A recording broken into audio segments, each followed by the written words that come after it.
Assalamualaikum warahmatullahi wabarakatuh. Salam sejahtera bagi kita semua. Salam Om Swastiastu, Namo Buddhaya, salam kebajikan. Pertama-tama, marilah kita panjatkan puji syukur kepada Tuhan Yang Maha Besar karena telah memberikan rahmat, kesehatan, dan keselamatan sehingga kita dapat bertemu pada hari ini. Adapun topik yang akan kami bahas adalah introduction atau pendahuluan. Adapun anggota kelompok saya adalah 1. Sri Suharyanti, 2. Firman Ahyar Wildan, 3. Salsabila Zahra, 4. Asawiditama, 5. Saya sendiri Erma Yunita Septiani. Langsung saja kepada materi yang pertama yang akan disampaikan oleh Saudara Sri Suharyanti. Waktu dan tempat saya persilahkan. Terima kasih kepada moderator yang telah memberikan waktu dan kesempatannya kepada saya untuk membacakan materi. Yang pertama, materi tentang filsafat dan semangat hukum. Sepak bola adalah olahraga terbesar di dunia, dimainkan di setiap negara dan di berbagai level. Sepak bola harus memiliki hukum yang menjaga permainan agar tetap adil, dengan fondasi penting dan keindahan permainan yang indah, dan dengan keadilan. Fitur penting dari semangat permainan dan pertandingan yang terbaik adalah pertandingan di mana wasit jarang dibutuhkan karena para pemain bermain dengan menghormati satu sama lain.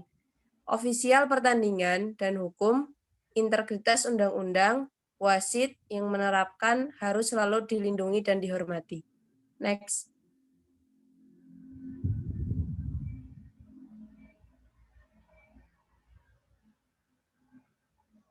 Next.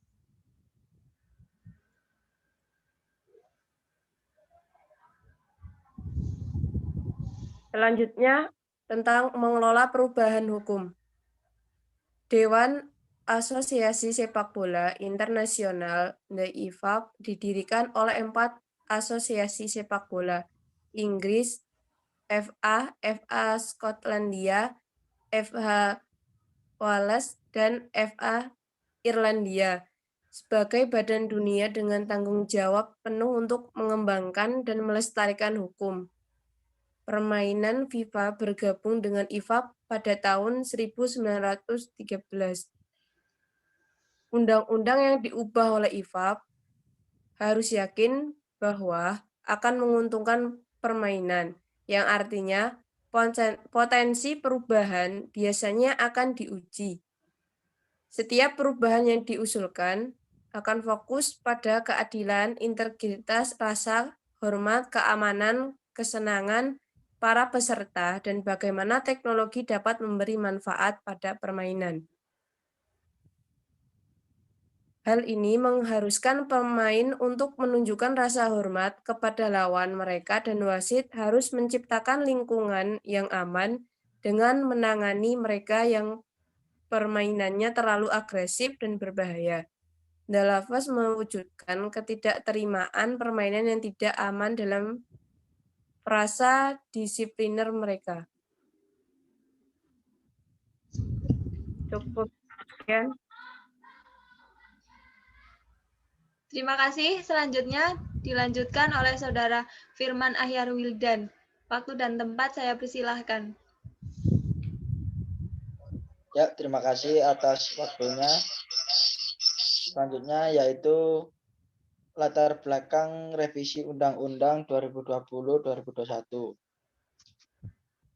Revisi Laws of the Game 2016-2017 memulai periode perubahan hukum yang paling luas dan komprehensif dalam sejarah The IFAB.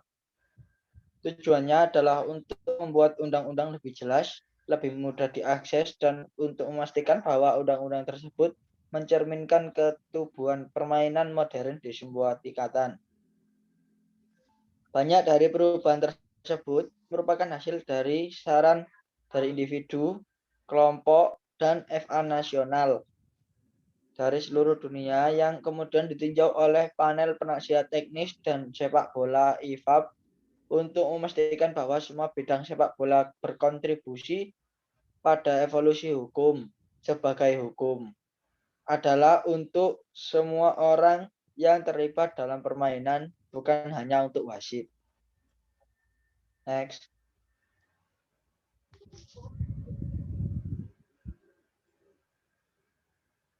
Perubahan undang-undang untuk 2019-2020 secara langsung dan positif mempengaruhi cara permainan ini memainkan dan citranya. Misalnya,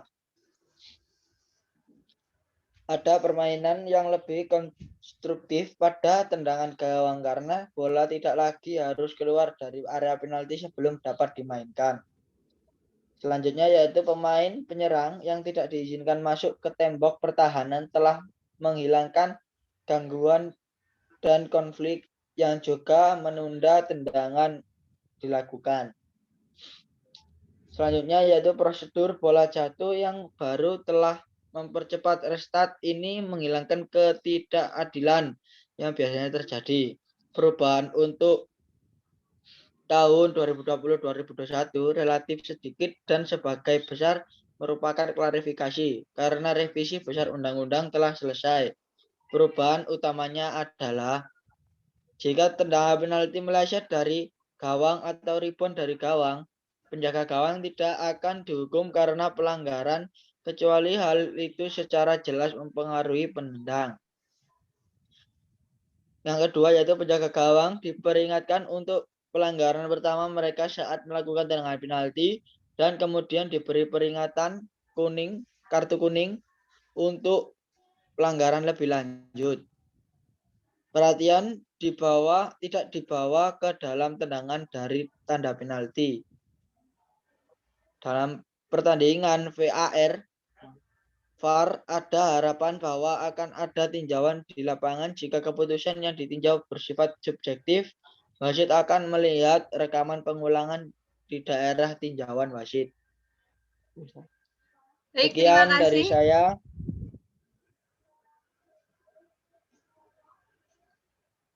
Selanjutnya akan dilanjutkan oleh Saudara Salsabila Azahra. Waktu dan tempat saya persilahkan. Oke, selanjutnya saya akan melanjutkan presentasi ini, yaitu divisi atau tim internasional. Jumlah pemain pengganti yang diizinkan digunakan oleh setiap tim maksimum 5, kecuali dalam sepak bola pemuda di mana maksimum akan ditentukan oleh Asosiasi Nasional. Konfederasi atau FIFA selain itu untuk memungkinkan fleksibilitas nasional lebih jauh untuk mendapatkan manfaat dan mengembangkan mereka. Sepak bola dalam negeri IFAB AGM menyetujui perubahan berikut kategori sepak bola, yaitu satu, sepak bola wanita bukan lagi kategori yang berbeda dan sekarang memiliki hal yang sama status dengan sepak bola pria. 2, batas usia bagi remaja dan veteran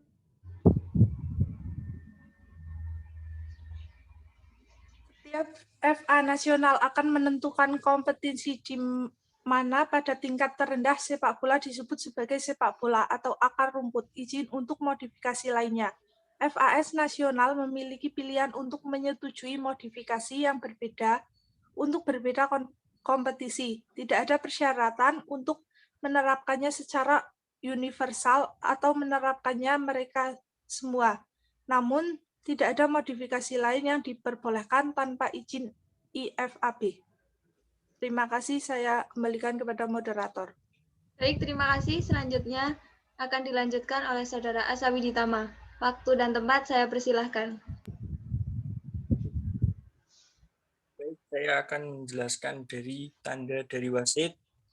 Yang pertama, wasit akan memberikan tanda pemecatan sementara dengan menunjukkan kartu kuning dan kemudian dengan jelas menunjuk dengan kedua tangan untuk pemecatan sementara area. Biasanya pemain apos, area teknis, periode pemecatan sementara.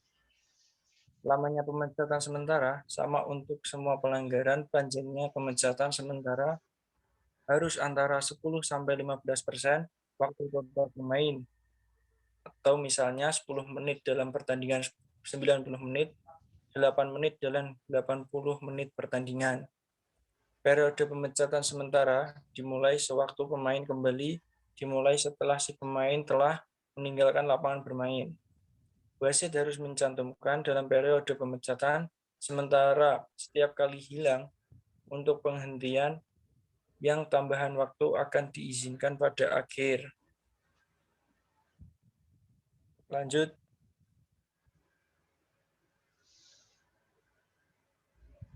Bidang permainan. Yang pertama, permukaan bidang. Yang kedua, lapangan bermain harus persegi panjang dan ditandai dengan garis kontinu yang tidak harus berbahaya. 3 dimensi. 4 dimensi untuk pertandingan internasional. 5 area tujuan. 6 area penalti. 7 daerah sudut. 8 tiang bendera.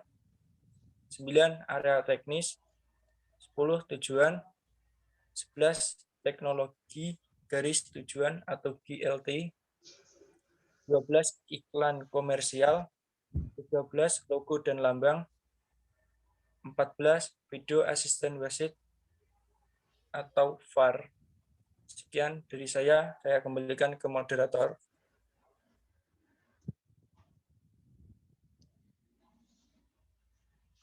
Demikianlah presentasi.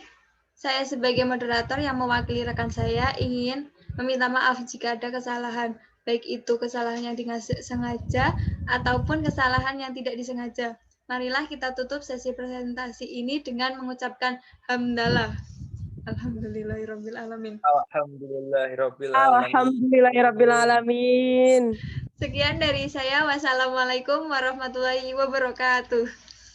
Waalaikumsalam warahmatullahi wabarakatuh. Waalaikumsalam warahmatullahi wabarakatuh.